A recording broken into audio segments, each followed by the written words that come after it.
सीमा पर जारी गतिरोध के बीच चीन की सेना के एक विशेषज्ञ ने भारतीय सेना की सार्वजनिक रूप से प्रशंसा की है, जो बहुत ही कम देखने को मिलती है।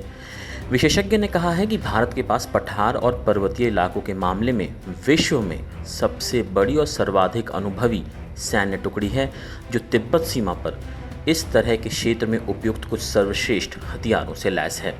मॉडर्न वेपनरी पत्रिका के वरिष्ठ संपादक हुआंग गुओजी ने चीन की द पेपर.cn द्वारा मंगलवार को प्रकाशित एक लेख में लिखा कि वर्तमान में पठार और पर्वतीय सैनिकों के मामले में विश्व में सबसे बड़ा और सबसे अनुभवी देश भारत है, न कि अमेरिका, रूस या अन्य कोई यूरोपीय देश।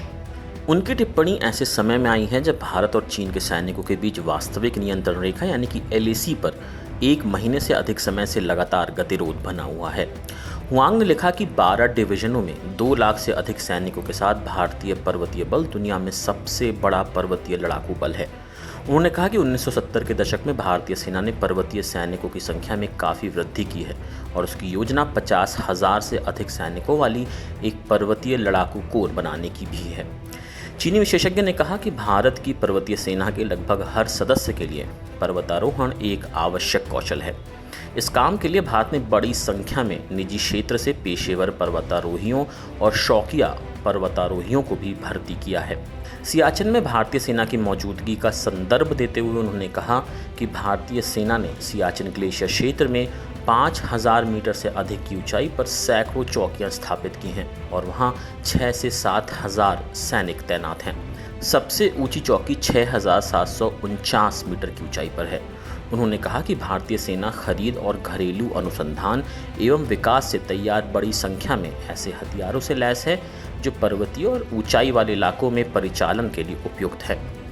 विशेषज्ञ ने कहा कि भारतीय सेना ने अपनी क्षमताओं को बढ़ाने के लिए अमेरिका से M777 विश्व की सर्वाधिक हल्की 155 mm होवित्जर तोप और चिनूक भारी परिवहन हेलीकॉप्टर जैसे आधुनिक उपकरण हासिल करने पर भी भारी खर्च किया है।